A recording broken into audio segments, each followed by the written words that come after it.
Keďže som sa rozhodol vymeniť si olej vo svojom aute doma pred panelákom, ukážem ti, ako som to zvládol za minútu 18 sekúnd. Odistil som si kapotu, podvihol som si auto, otvoril kapotu, zdemontuješ si kryt, odšroubuješ olejový filter, potom ho celý vyberieš. Nezabudneš aj na vzduchový filter, ktorý si určite vymeň. Odskrutkuj si výpust na olej, vypusti olej do nádoby.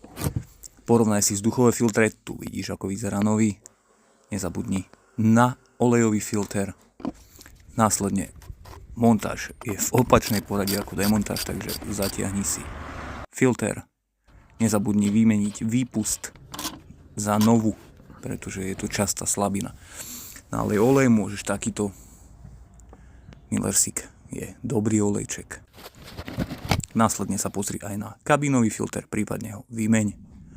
Nezabudni si zmazať servisný interval a potom s kľudom Sicílčana môžeš auto naštartovať, aby si skontroloval svoj stav hladiny oleja. Väčšina nových vozidiel ti umožní merať len na ohriatom motore a tu už vidíš, že je všetko v poriadku.